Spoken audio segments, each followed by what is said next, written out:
It's time to go inside the mega events with some of the biggest names in the trillion-dollar world of sports. Let's go beyond the scoreboard with the sports professor, Rick Horrow.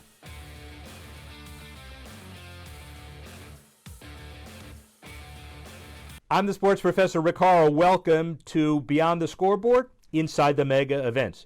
It's a trillion-dollar sports business, to be sure, and about 50 to 60% of those dollars are wrapped up in the mega events, the championships, Super Bowls, All-Star Games, World Series, Wimbledon, tennis majors, golf majors, NASCAR championships, IndyCar championships, Ryder Cup.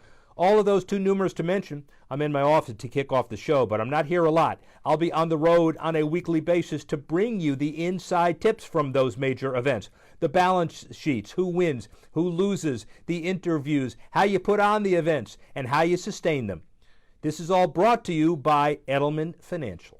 Money doesn't come with instructions. That's why we created Edelman Financial Services to help you with everything from college and retirement planning to managing your investments, helping you achieve retirement security.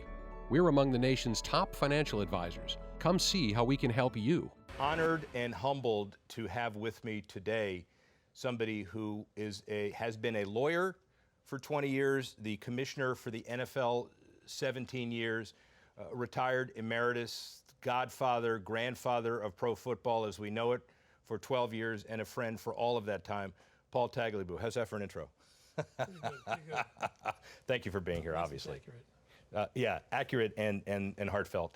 So 69, 20 years at Covington and Burling, you actually began the pioneering of corporate lawyer working for a league to commissioner David Stern, Gary Bettman. Talk about the transition, and at some point when you were a lawyer, did you ever think, boy, I'm going to run this league?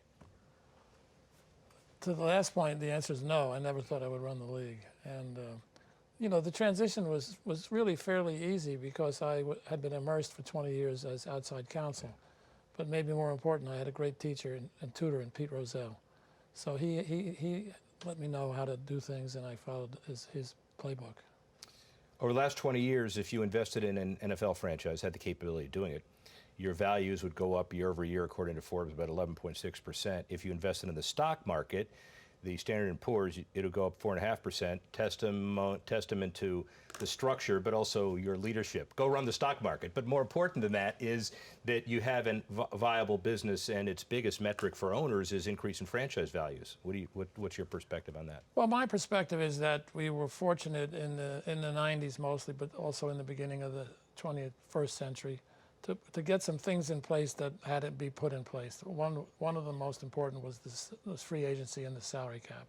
Another was diversification in television, you know, moving beyond ABC, CBS, and NBC, and moving into cable in an intelligent way, leaving most of the games on broadcast television, but moving into with ESPN, moving with DirecTV into the satellite, and taking advantage of the technology that exploded in the 80s and 90s, and now the explosion is really accelerating. How about gambling? When I was working with you and we talked about how to put the core of stadium financing together, there was the admonition of, you know, we have a Chinese wall relative to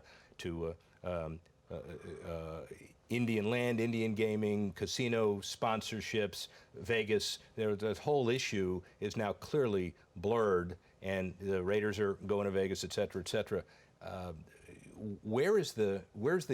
When was the tipping point when all of this was acceptable, or was it gradual? And how? Where's the ceiling? Are we going to have casinos in stadiums, for example?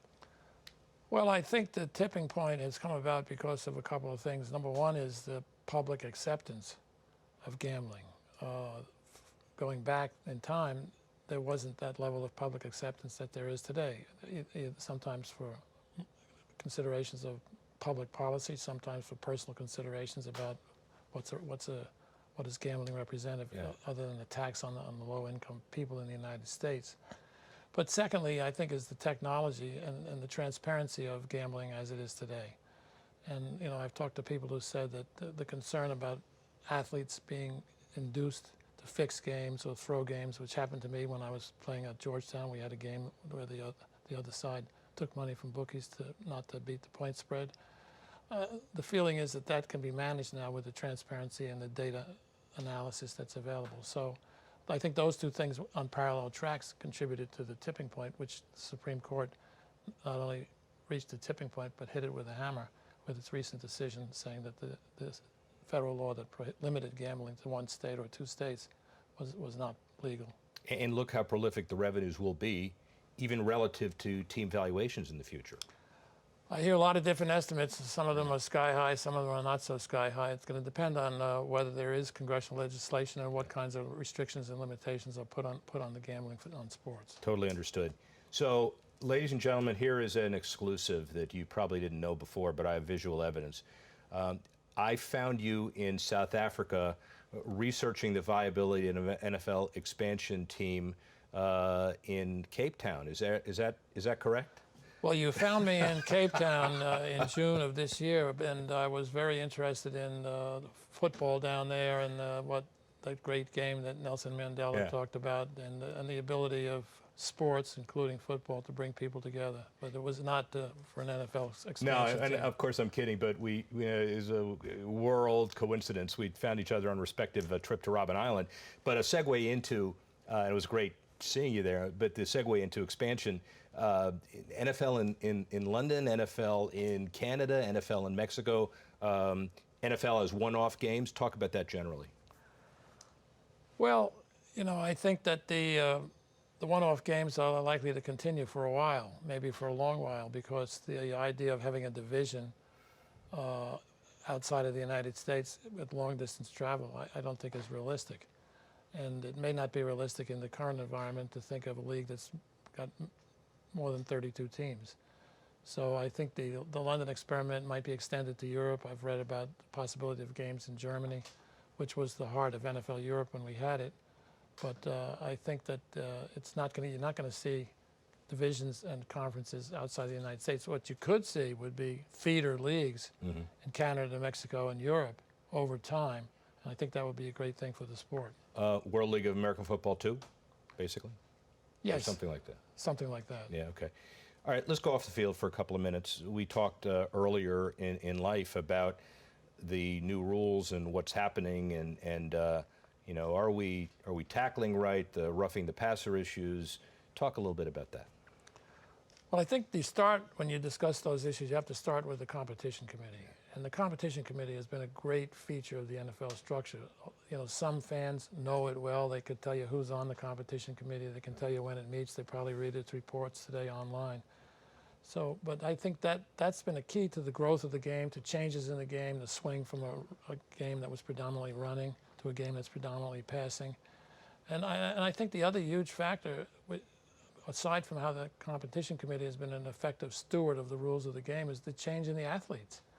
Athletes today are very different from athletes 40 years ago, just in terms of size, skill, speed, and a sense of invulnerability that comes from looking like bionic men and the equipment that they're using. So you have to take all those things into account as you look at the rules changes. And you had some interesting comments about Don Shula's perspective on all of this. Tell that story. Well, I read, just this week, I read an article saying that the rule that's controversial now about roughing the passer is the same rule that was adopted in 1995 by the competition committee. It's been in place for 23 years. Don Shula, in those days, when that kind of a rule change was debated, he used to say that the rule should be that the defensive player has to cradle the quarterback, not knock the quarterback down on the ground. And he would point to footage of Reggie White, one of the great Hall of Famers, tackling quarterbacks by cradling them and helping them stay up on their feet. That's a long way from where we are now. The cynics in those days used to say, well, that's because Marino can't run out of this pocket and escape being sacked, so that's why Don was looking for a rule that had the defensive players cradling. But it's a tough issue, and I think where the league is now is the right place, and people just have to understand why. Let's spend a few minutes, because we have to, talking about basketball, Georgetown. Congratulations, by the way, and nobody knows this, but he is the other 33 on the Georgetown University basketball team. You're in the Hall of Fame. Congratulations. Well, number 33 is in the Hall of Fame, which was the number that I wore when I played at Georgetown. So who else? Somebody else wore it? It was also worn by Patrick Ewing, and it only got in the Hall of Fame after he wore it, not me. Got it. Understood. But you had the rebound record for a long time at Georgetown. Yes, right? yes. And also, More relevant to this, through 2008 to 11, you were chairman of the board of trustees and on the board for a long time. So you have a perspective of college athletics that few people do. Overall take of where college athletics is today and where it's going. Well, I think overall college athletics are solid and an important part of higher education. I think that the balance between academics and commerce could use some tweaking. And as you know, I'm a member of the Knight Commission, and the Knight Commission has been working with the NCAA to try and have an influence on redirecting some of the revenues that come from athletics to broader purposes.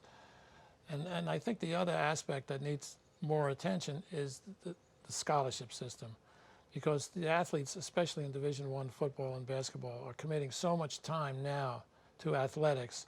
I think the scholarship should be more than 4 years. It might be 5, 6, or even 7 years.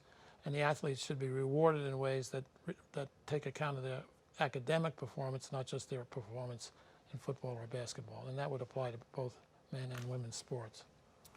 What's the biggest change since you've left that you've noticed, structurally, on-field, off-field, whatever?